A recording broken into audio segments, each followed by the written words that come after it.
ମୁଁ କ୍ୟାସିଫାଏ ସୁପରସେଲ୍ ଆପ୍ରେ ଗୋଟିଏ ଲ୍ୟାପଟପ୍ଟିଏ ଖୋଜୁଥିଲି। ମୋତେ ଗ୍ରେଡ୍ ଡିର ଗୋଟିଏ ଲ୍ୟାପଟପ୍ଟେ ଦେଖିବାକୁ ମିଳିଲା ଡେଲ୍ କମ୍ପାନୀର।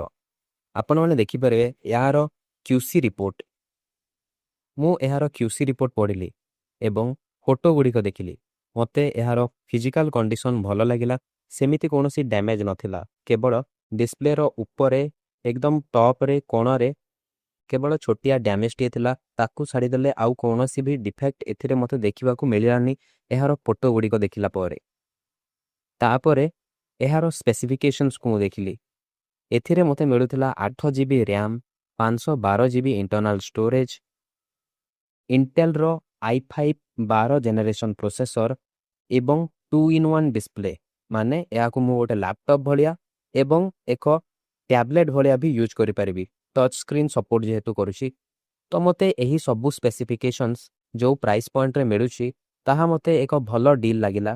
ତେଣୁକରି ମୁଁ ପେମେଣ୍ଟ କରିଦେଲି ଏବଂ ଆସନ୍ତା ଭିଡ଼ିଓରେ ଦେଖିବା ଲ୍ୟାପଟପ୍ଟି କେଉଁ କଣ୍ଡିସନରେ ଡିଲିଭର ହେଉଛି।